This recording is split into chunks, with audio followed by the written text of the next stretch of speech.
to the college football highlight. This week, we are talking the Kent State Golden Flashes.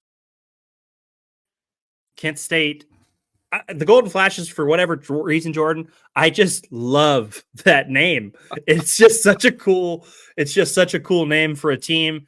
Let me get the share screen up here so I can pull up a little info on the Golden Flashes. Okay, Jordan. Kent State plays at Dick Stadium. They are head coached by Kenny Burns. He is 1-11 as the head coach of Kent State. They are projected to finish last in the MAC this season, Jordan, with a 3-9 record. But, let's look at the positives there. They went 1-11 last year, 3-9 this year. It definitely is an improvement. They're going to be more competitive this year. They signed the 97th recruiting class in the country with 24 commits. The 102nd rated transfer class with 16 commits. They actually had the fourth or fifth best recruiting class in the MAC. If you look at different publications, 24/7 had them as fifth. Some of the other ones had them at fourth. I went with 24/7 because that's what I've used for our other MAC schools. So a solid recruiting class after they lost some really good players. Their top players this season: wide receiver Krishan McCray, 41 catches last year, over 600 yards, 4 TDs. This dude's a stud, Jordan. I'm surprised he didn't go anywhere else. I kind of thought he would be gone looking into some of his last season. And I expect him to be a massive, massive weapon for the Golden Flashes this year. And then we've got Chris Farrell, offensive guard. He's an all-MAC player. He's going to be dominant up front.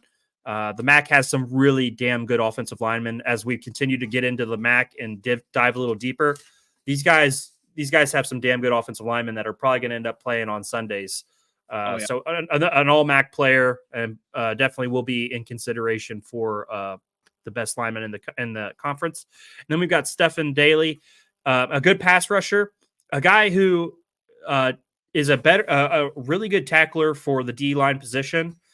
48 tackles last year, only had the 1 sack, but he played a little bit behind. They had a transfer out who left, who was a really good lineman. 1 sack, 1 interception. So he's got some diverse abilities on the line. Jordan, the Golden Flashes definitely have an uphill battle in a loaded MAC this season, but they should be an improved team. So what are your thoughts on the Golden Flashes? Well, just like you said, they're trending in improvement. Anytime that winning 1 game is always kind of bad, but anytime you can go in and more than double your wins the next season, that's trending in the right direction. They went and they hit the transfer portal. It looks like they did pretty decent there. Yeah. Like you said, they retained some big time talent that could easily, in this day and age, in NIL went just about anywhere and found a spot, whether it was fully starting or bigger program on special teams. So, there's got to be some trust with the coaching and players relations right there. So that'll always speak volumes. So I think their schedule's not kind. We want to jump into that. I think we're going to talk about their schedule because their schedule's a doozy, dude. We week 1 against Pitt, I think is going to we'll jump into it. Yeah, we'll jump into it. But let me mention this because I mentioned the defensive tackle that left. CJ West transferred to Indiana.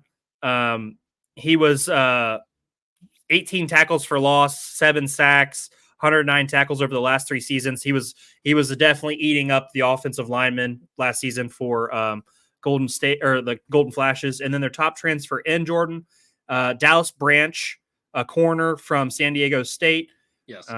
He was injured most of the year for San Diego State. He is a lockdown corner. He had 5 picks, 8 passes broken up over the last 3 seasons. He's going to be their starting corner this year. I wanted to put him on the top players, but I didn't want to throw a transfer on there. So I was trying to be fair to the guys who stayed with the program, but I did want to mention him.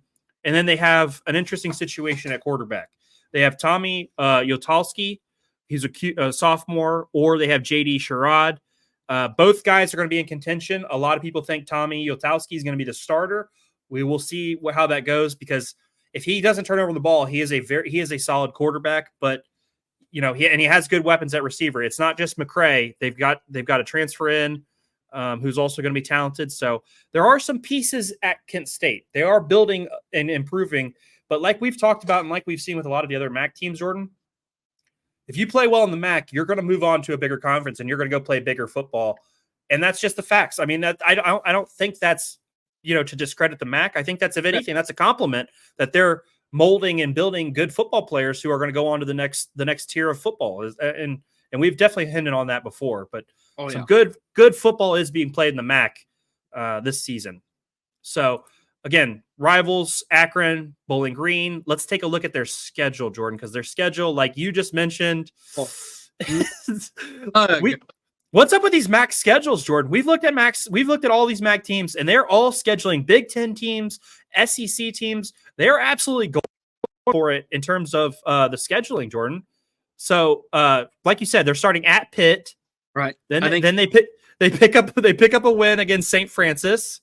I think Pitt's going to tell them where they're going to be. Oh, what's up, Jimmy? Shout out to Jimmy. He does a good show, Far Into the Bench. Go check him out sometime.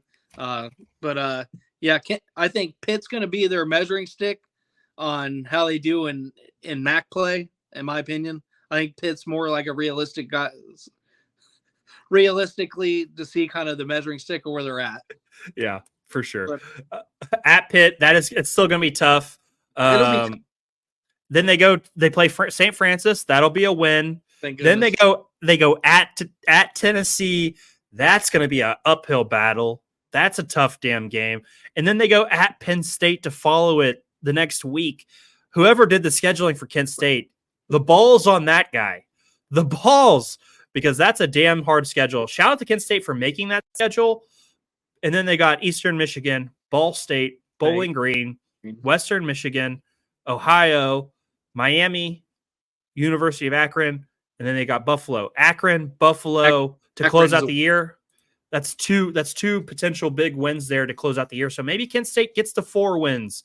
If we look at the schedule, they're going to be in some of these games. They're going to be tough, but they're going to come out of the non-conference probably 1-3, and hopefully they can stay healthy and be competitive going into the MAC. Do you think they upset Pitt? Because that's my prediction. I think they upset Pitt, Doug. Okay. Hey, I appreciate that. I don't think they're good enough yet.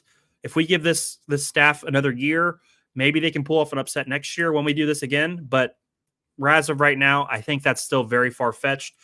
Jimmy said, can't wait for NCAA football to get all my Maction fix.